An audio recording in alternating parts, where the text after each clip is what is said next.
नमस्कार शेतकरी बंधूंनो, हवामानाचा साप्ताहिक अंदाज व कृषी तज्ञांचा सल्ला या कार्यक्रमामध्ये मी श्रीयुत के.जी. कानडे आपले स्वागत करतो।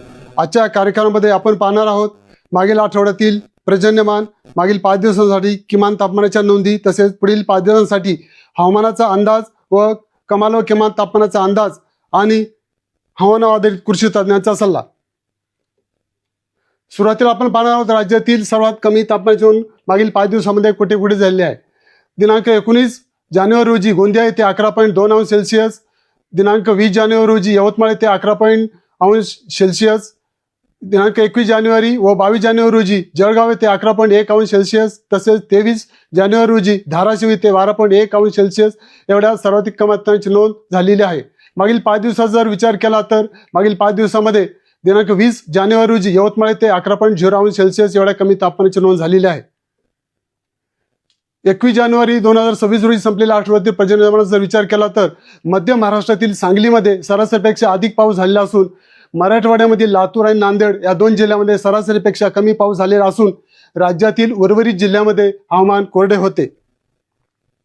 इन्सॅट 3D उपग्रहावरून प्राप्त छायाचित्राचा जर विचार केला तर उत्तरेकडील भागामध्ये एक पश्चिमी विक्षोभ दिसून येत असून या प्रणालीचा राज्यातील हवामान फारसा परिणाम दिसून येत नसून तरी काही भागामध्ये हवामान अंशतः ढगाळ राहण्याची शक्यता आहे।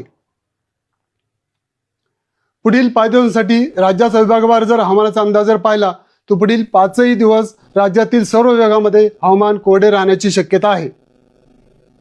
त्यानंतर पुढील 5 दिवसांसाठी हवामानाचा इशाराचा विचार केला तर पुढील 5 दिवसात सर्व विभागामध्ये सर्व जिल्ह्यांसाठी कोणत्या हवामानाचा इशारा देण्यात आलेला नाही।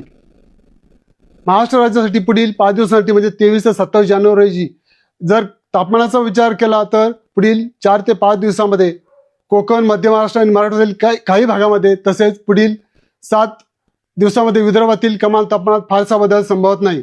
किमान तापमानाचा जर विचार केला तर पुढील 48 तासामध्ये कोकण, मध्य महाराष्ट्र आणि मराठवाड्यातील काही भागामध्ये किमान तापमान 2 ते 3 अंश सेल्सिअसने घट अपेक्षित असून त्यानंतर उत्तरेकडील भागामध्ये 2 ते 3 अंश सेल्सिअसने हळूहळू वाढ होण्याची शक्यता आहे।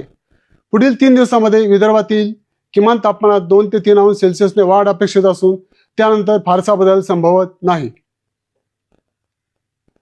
दिनांक 23 ते 29 जानेवारी रोजी या कालावधीत जिल्हावार किमान तापमानाचा अंदाज पाहिला तर आपण विदर्भातील तसेच मराठवाड्यातील अनेक भागामध्ये किमान तापमान 12 ते 14 अंश सेल्सिअस दरम्यान राहण्याची शक्यता असून उर्वरित विदर्भ तसेच उत्तरेकडील मराठवाडा आणि मध्य महाराष्ट्रातील अनेक भागामध्ये किमान तापमान 14 ते 16 अंश सेल्सिअसच्या दरम्यान राहण्याची शक्यता असून मध्य महाराष्ट्रातील पश्चिमेकडील भाग व पालघर या जिल्ह्यामध्ये किमान तापमान 16 ते 18 अंश सेल्सिअसच्या दरम्यान राहण्याची शक्यता असून कोकण किनारपट्टीला ते 18 ते 20 अंश सेल्सिअसच्या दरम्यान राहण्याची शक्यता आहे।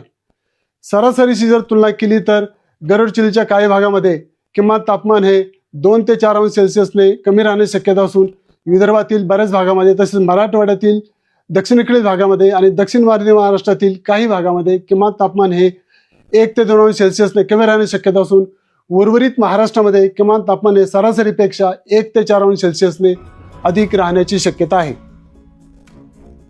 यानंतर आपण विभागवार कृषी तज्ञांचा सल्ला पाहणार आहोत।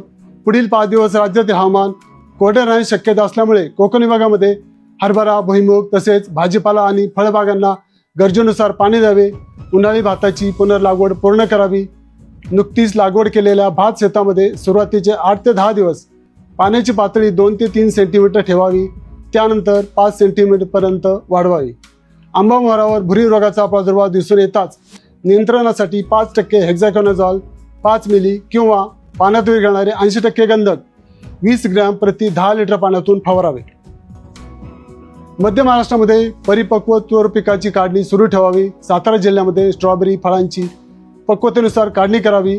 हरभरा, गहू, रब्बी ज्वारी व करडई पिकाला गरजेनुसार पाणी द्यावे। उन्हाळी भुईमूग पिकाची पेरणी व सुरू ऊसाची लागवड करावी। ढगाळ वातावरणामुळे हरभरा पिकामध्ये घाटे अळीचा प्रादुर्भाव आढळून आल्यास नियंत्रणासाठी 5% निंबोळी अर्क किंवा हेलिओकिल 500 मिली प्रति हेक्टरी 500 लिटर पाण्यातून फवारावे। मराठवाड्यासाठी काढणी झालेल्या तूर व वीज पिकाची तसेच भाजीपाला व फळबागेतील पक्व फळांची काढणी सुरू ठेवावी। ऊस, हरभरा, करडई तसेच भाजीपाला व फळबागांना गरजेनुसार पाणी द्यावे।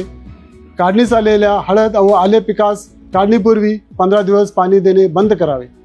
उन्हाळी भुईमूग पिकाची पेरणी करावी. मिरची, वांगी व भेंडी पिकामध्ये रस शोषणाऱ्या किडीचा प्रादुर्भाव दिसून आल्यास व्यवस्थापनासाठी डायमेथोएट 30% 13 मिली प्रति 10 लिटर पाण्यात मिसळून फवारणी करावी.